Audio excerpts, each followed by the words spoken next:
Halo mahasiswa, selamat datang kembali di mata kuliah Metode Pengembangan Fisik Motorik Anak Usia Dini.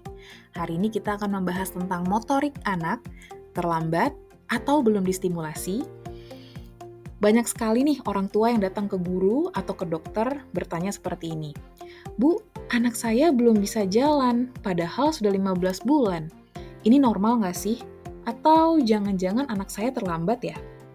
Oke, jawabannya, kalau sampai usia 18 bulan anak belum bisa jalan sama sekali, itu sudah masuk tanda keterlambatan perkembangan. Dan anak tersebut butuh observasi serta stimulasi yang lebih intensif.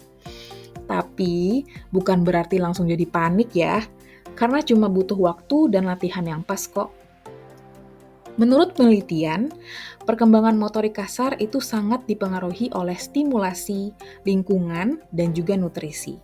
Nah, jadi buat kamu calon pendidik PAUD, pertanyaannya sekarang adalah, kalau kamu ketemu anak usia 2 tahun yang belum bisa lari dan senangnya duduk diam saja, apa yang akan kamu lakukan? Yuk kita pelajari bersama-sama.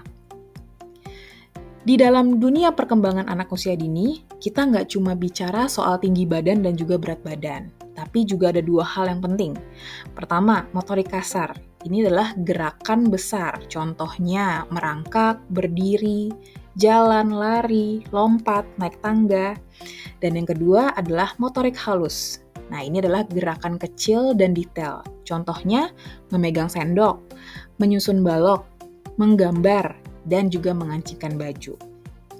Sekarang coba teman-teman bayangkan, kalau ada anak yang belum bisa pegang krayon dengan baik di usia 4 tahun, gimana mereka bisa mulai belajar menulis?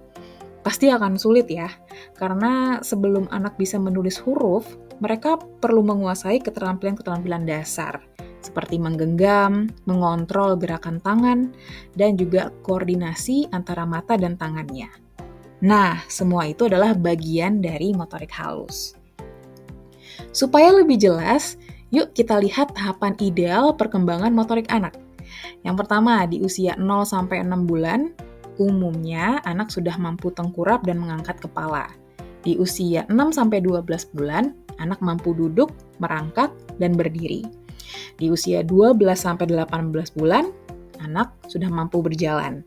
Di usia 18-24 bulan, anak sudah mulai berlari dan mendorong benda. Di usia 2-3 tahun, anak mampu melompat kecil dan menggambar coretan. Kemudian di usia 4-5 tahun, anak sudah bisa bersepeda roda 3, menulis bentuk sederhana. Nah, kalau anak sudah melampaui usia-usia tersebut tapi tidak menunjukkan kemampuan tertentu, itulah tanda keterlambatan. Tapi ingat, jangan langsung stempel terlambat ya. Kita harus cek dulu, apakah anak cukup distimulasi? Apakah lingkungannya mendukung? Atau bagaimana juga nih kondisi gizinya? Nah, jadi teman-teman, kalau ketemu usia anak 3 tahun yang masih jalan jinjit sambil pegang ujung bajunya, jangan langsung heboh mikir, aduh, ini pasti ada kelainan. Belum tentu ya, jadi bisa jadi anak itu cuma butuh ruang gerak, butuh waktu, dan pastinya butuh guru yang sabar dan peka, seperti kalian. Ingat ya, perkembangan motorik anak bukan lomba cepat-cepatan. Yang penting itu kemajuan, bukan kesempurnaan. Kadang anak-anak cuma butuh waktu 5 menit main lompat-lompatan atau mewarnai bersama-sama. Dan tahu-tahu anak itu bisa melakukan hal-hal yang baru yang bikin kita terharu.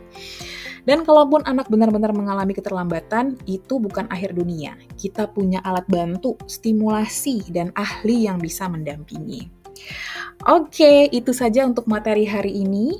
Sampai jumpa di video berikutnya. Dan jangan lupa, main itu penting, tapi main yang bermakna jauh lebih penting. Terima kasih semuanya. Bye!